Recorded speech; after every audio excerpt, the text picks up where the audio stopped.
जी अस्सलाम वालेकुम जी, welcome back करते हैं जी अपने यूट्यूब चैनल पर सब दोस्तों को। तो उम्मीद करते हैं सब दोस्त खैरियत से होंगे और फिटफाट होंगे। तो दोस्तों आज जी पहली बाजी उड़ गई है और माशाल्लाह जी अल्लाह पाक खैर खैरियत का टाइम लेके आए। बिस्मिल्लाह गोल्डन कोई नहीं गल। तो दोस्तों बाजी उड़ी है और दो कबूतर हमारे जी बैठ गए हैं, गोल्डन मादी और एक टैडी कबूतर हमारा जी आज टाइम से ही बैठ गया और टाइम से ही बुक हो गए हैं। तो बाकी अल्लाह पाक खैर करेगा। कुछ नहीं बाबा जी तुम दसिया थी ऐसी सारी कहानी। तो बाकी जी दोस्तों अल्लाह पाक खैर करेगा। ये दो सामने आए भी हुए हैं और दो बैठ गए हैं।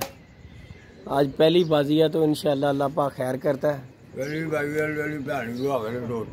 बाबा जी मैं की कर सकता हूँ, मैं उन्होंने नाल आप उठ जाता की करता की दे देंदा उन्होंने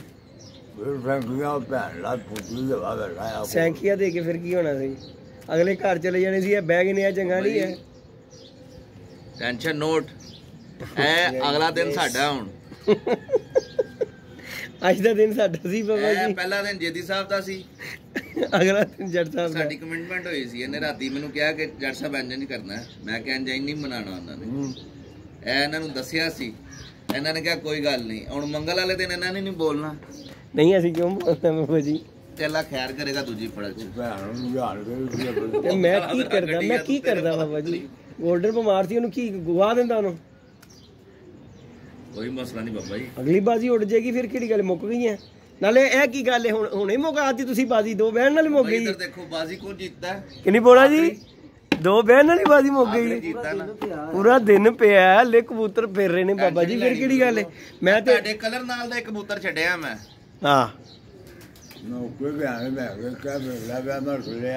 बाबा जी वो मादी ने ये जी दोस्तों सरवर भाई हैं जी। ये उस्ताद जुनेद खान है जिसकी छत से जी मुनसब आए हैं। और सुबह पल्ले के टाइम जी वीडियो मैं बना के दोस्तों के साथ शेयर नहीं कर सका क्योंकि मैं लगा रहा हूँ और खोकर ने बनाई है वीडियो। कबूतरों की हमने वीडियो नहीं बनाई और जो जा नहीं सका कबूतरों की, दो कबूतर बैठतों की भी मैंने वीडियो नहीं बनाई क्योंकि मैं यहाँ पे मौजूद नहीं था। मेरे पीछे ही कबूतर बैठ गए हैं। बाकी जी अल्लाह पाक खैर करेगा। दो बैठे हैं, दो ये आए भी हुए हैं। ये एक जी हमारा दोस्त है मंसूरी भाई, उनके घर का गोल्डन है जी। ये इन्हें 5 साल बाद नसीब हुई आज मोर। देखो आज क्या करते हैं। आते गया बाबा जी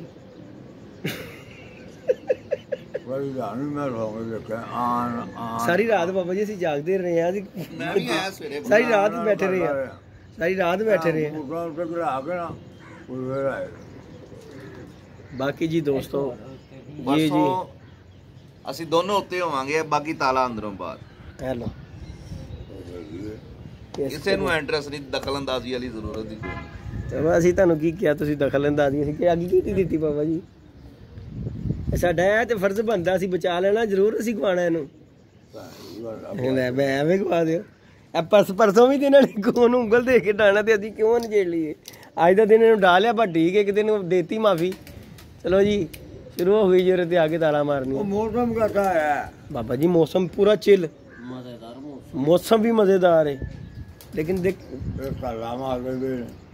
कभी मारे ही जाते हूँ बाबा जी। मैं उन्होंने की कहा फिर हूँ मैं जाके उड़ा जाके बाबा जी अगली बाजी बाबा जी गर्म हो जाएंगे। बाबा जी इन्होंने हुणे तुहाडे वेखदे वेखदे जुट ने गर्म बाबा जी हो जाएंगे। अगली बाजी गर्म हो जाएंगे। जमूर खान लाहौर कप च भी है। हाँ दो आज की कप दे विच इंटरव्यू 10,000 वाले बड़ा ही कम। तो दोस्तों जिस साथ से हमारी जी बाजी लगी हुई है उनके साथ जी आज वो लाहौर कप में भी हैं, अच्छे उस्ताद हैं जी। और दूसरे जो हैं वो भी नामवार उस्ताद है, उस्ताद काला मिठाई वाला। और बाकी तीसरे जी हम हैं। तो बाकी फर्स्ट टाइम जी हमारा भी ये जेठ का शौक़ है। अल्लाह पाक खैर करे, इंशाल्लाह तजर्बे इसी तरह ही मिलते हैं। बाकी अल्लाह पाक खैर करेगा। दोस्तों वीडियो अच्छी लगे वीडियो को लाइक शेयर सब्सक्राइब कर दिया करें। ये दो कबूतरों की अपडेट है। ये टाइम अली भाई ने लिखा हुआ, अली साहब की टाइम लिखा है जिता जी माशाल्लाह जी माशाल्लाह माशाल्लाह 5:18 और 5:19 देख लो 19-20 का फर्क पिया। देखो जी इस टाइम ते ਅਸੀਂ ਐਵਰੇਜ ਵੀ ਜਿੱਤੇ ਹੋਏ ਆ ਤੇ ਅਲਹਮਦੁਲਿਲਾ ਬਾਜ਼ੀ ਵੀ ਜਿੱਤੇ ਹੋਏ ਆ। ਜਿਹੜਾ ਘਰ ਬੈਠਾ ਉਸ ਟਾਈਮ ਜਿੱਤ ਪਾਰੀ ਹੈ। ਠੀਕ ਹੈ ਤੇ ਕੋਈ ਮਸਲਾ ਨਹੀਂ, ਅੱਲਾ ਖੈਰ ਰੱਖੇ। ਥੱਲੇ ਉਹਦੇ ਬਾਬਾ ਜੀ ਅਸੀਂ ਅਗਲੇ ਦਾ 1 ਵਜੇ ਤੱਕ 2 ਵਜੇ ਤੱਕ ਨਹੀਂ ਪੈਂਦਾ। 2 ਵਜੇ ਤੱਕ ਤੇ ਚੋੜੇ ਹੋ ਕੇ ਫਿਰ ਸਕਦੇ ਤੇ ਅਸੀਂ ਜਿੱਤਵਾਰ ਬੈਠੇ ਆ, ਅਸੀਂ ਜਿੱਤਵਾਰ ਬੈਠੇ ਹੋਏ ਆ। ਝੰਡੀ ਦੇ ਜੇਦੀ 5:30 ਦੀ ਸੀ ਆ 5 ਵਜੇ 16 ਮਿੰਟ ਤੇ ਉੱਡੇ 5 ਵਜੇ ਸਾਡੇ ਤੇ 5 ਵਜੇ ਸਾਡੇ 2 ਮਿੰਟ 3 ਮਿੰਟ ਪਹਿਲੇ ਉੱਡੇ ਨੇ। ਜੇੜ ਦੀ 5 ਵਜੇ ਨਹੀਂ ਮਾਰੀ ਇਹਨਾਂ ਝੰਡੀ 5:30 ਦੀ ਸੀ ਹੈ 5:30 ਸਾਡੇ ਕੋਲੋਂ 5 ਵਜੇ ਕਿਉਂ ਮਰਵਾਈ? ਜੇੜ ਦਾ ਲਿਖੀ ਹੋਈ ਹੈ ਨਹੀਂ ਯਾਰ ਲੋਰ ਪਰ ਸੇ ਆ ਕਿਸੇ ਉਹ ਨਹੀਂ 5:30 ਲਿਖੀ ਯਾਰ। ਜੇੜ ਦਾ 5 ਵਜੇ ਦਾ ਟਾਈਮ ਹੈ ਉਹਦਾ ਵਿਸਾਖ ਦਾ ਜੇੜ ਜੀ ਤੇ 5:30 और नहीं यार। ले जी दोस्तों इंशाल्लाह कबूतर बैठते हैं आप दोस्तों के साथ वीडियो शेयर करते हैं इंशाल्लाह वीडियो को लाइक इंशाल्लाह ताला अगला कैमरा 12 बजे के बाद इंशाल्लाह जी इंशाल्लाह। ओके जी अल्लाह हाफिज जी।